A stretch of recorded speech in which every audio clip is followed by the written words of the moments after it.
எல்லாருக்கும் வணக்கம். ஒரு நிமிஷம் யோசிச்சு பாருங்க.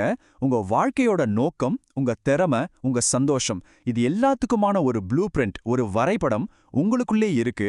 அதுவும் நீங்க கொஞ்சம் கூட எதிர்பார்க்காத ஒரு இடத்துல ஒளிஞ்சிருக்குன்னு சொன்னா நம்புவீங்களா? வாங்க, ரொம்பவே சுவாரஸ்யமான இந்த தத்துவத்தை பத்தி கொஞ்சம் ஆழமா பார்க்கலாம். தினமும் நைட்டு தூங்க போகும்போது என்னைக்காவது ஒரு நாள் நான் எதுக்காக வாழ்றேன், என் வாழ்க்கையோட உண்மையான அர்த்தம் தான் என்ன அப்படின்னு யோசிச்சிருக்கீங்களா? உங்க வாழ்க்கையில ஒரு ஆழமான தேடல் இருக்கு, ஒரு அர்த்தத்தை தேடிட்டு இருக்கீங்கன்னா, அப்போ இந்த பதிவு கண்டிப்பா உங்களுக்காக தான். பாருங்க, இதுதான் நாம இன்னைக்கு பார்க்க போற விஷயத்தோட மைய புள்ளியே. இந்த ஐடியா என்ன சொல்லுதுன்னா, நம்மளோட உண்மையான பாதை வெளியே எங்கேயோ இல்ல, அது நமக்குள்ளேயே தான் இருக்குன்னு சொல்லுது. ஆனா அது எப்படி சாத்தியம்? சரி, அந்த கேள்விக்கு பதில் தெரியணும்னா நாம முதல்ல டிஎன்ஏவை பார்க்குற நம்ம பார்வையை கொஞ்சம் மாத்தணும். அது வெறும் ஒரு பயாலஜிக்கல் கோட் மட்டும் இல்ல. இந்த முதல் பகுதியில அது எப்படி நம்ம வாழ்க்கையோட ஒரு மறைக்கப்பட்ட வரைபடமா இருக்குன்னு கொஞ்சம் விரிவா பார்க்கலாம்.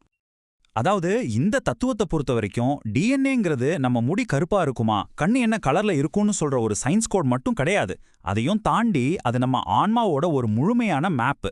நம்ம வாழ்க்கையோட நோக்கம் என்ன, நம்மகிட்ட என்ன திறமை இருக்கு, சந்தோஷமா வாழறதுக்கு என்ன வழி, இது எல்லாமே அதுல பொறிக்கப்பட்டிருக்கு. இங்க தான் நாம ஒரு முக்கியமான விஷயத்த கவனிக்கணும். நாம பொதுவா டிஎன்ஏவை எப்படி பார்க்கறோம்? அது நம்ம உடம்பு சம்பந்தப்பட்ட ஒரு ஜெனட்டிக் இன்ஃபர்மேஷன், அவ்வளவுதான்.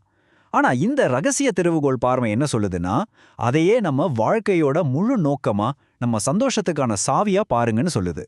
இந்த ஒரு சின்ன பார்வை மாற்றம் தான் மத்த எல்லா பெரிய மாற்றங்களுக்கும் மொதபடி. ஓகே, இது கேட்க நல்லா இருக்கு. ஆனா ஒரு சந்தேகம் வரும்ல, அந்த மேப் நமக்குள்ளே தான் இருக்குன்னா, அப்போ ஏன் இத்தனை பேர் தொலைஞ்சு போன மாதிரி உணர்றாங்க? ஏன் இவ்ளோ குழப்பம், இவ்ளோ தேடல்? இதுக்கு காரணம் நமக்குள்ள இருக்கிற சில தடைகள் தான். அது என்ன தடைகள்னு இப்ப பார்க்கலாம். ஆமா, அந்த கேள்விக்கான பதில் இதுதான்.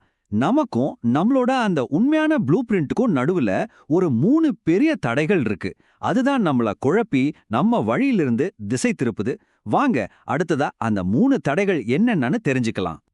பாருங்க, இந்த 3 விஷயங்கள் தான் நம்மள நம்ம பாதையில இருந்து விலக்கி வைக்குது. முதல் தடை அறியாமை, அதாவது வாழ்க்கை எப்படி இயங்குதுங்கிற அடிப்படை விதிகள் தெரியாம இருக்கிறது. 2வது அலட்சியம், நம்ம உடம்பையும் மனசையும் சரியா பாத்துக்காம அதோட சிக்னல்களை கண்டுக்காம விடுறது. 3வது அகம்பாவம், அதாவது இயற்கை விதிகளுக்கு எதிரா நான் தான் பெருசுன்னு நினைச்சு செயல்படுறது.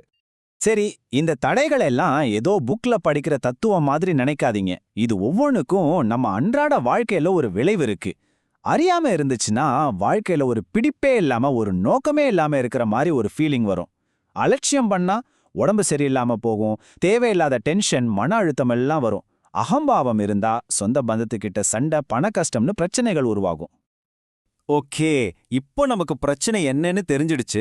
இந்த தடைகள் தான் காரணம்னு புரிஞ்சிடுச்சு.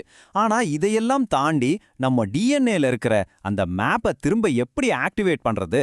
நல்ல வேளையா அதுக்கும் ஒரு வழி இருக்கு. அதுதான் டிஎன்ஏவை மாற்றி எழுதுதல் அப்படிங்கிற இந்த பவர்ஃபுல்லான ஒரு கான்செப்ட்.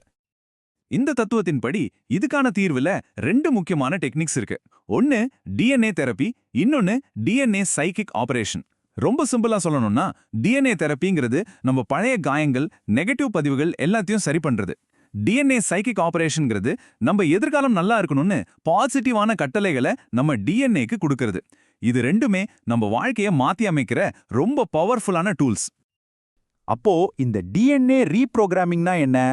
சுருக்கமா சொன்னா, உங்க டிஎன்ஏல இருக்கிற பழைய நெகட்டிவ் பேட்டர்ன்ஸை அழிச்சிட்டு அதுக்கு பதிலா ஆரோக்கியம், செல்வம், சந்தோஷம் இதுக்கெல்லாம் தேவையான புதிய பாசிட்டிவான பேட்டர்ன்ஸை உருவாக்குற ஒரு ப்ராசஸ் தான் இது. இந்த டெக்னிக்ஸோட தாக்கம் எந்த அளவுக்கு இருக்கும்? நிஜ வாழ்க்கையில நடந்ததா சொல்லப்படுற சில மாற்றங்களை பார்ப்போம். சும்மா கற்பனை பண்ணி பாருங்க.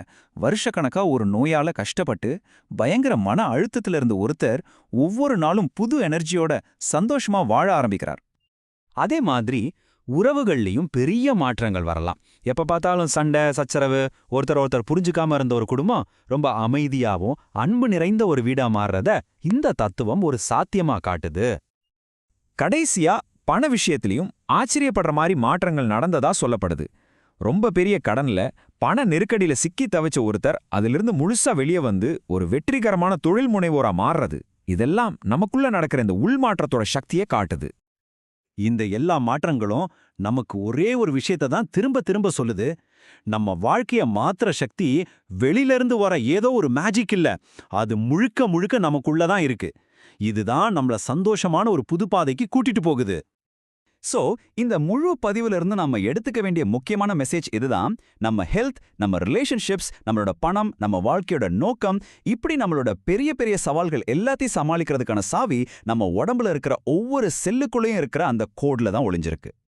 கடைசியா ஒரே ஒரு கேள்வியோட நான் உங்களை யோசிக்க வைக்க விரும்புறேன். உங்க வாழ்க்கை ஒரு கதைன்னா அந்த கதையை எழுதுற பேனா யார் கையில இருக்கு? யோசிச்சு பாருங்க. அந்த சக்தி உங்ககிட்ட தான் இருக்குங்கிறத மறக்காதீங்க. இந்த விளக்கத்தை கேட்டதுக்கு ரொம்ப நன்றி.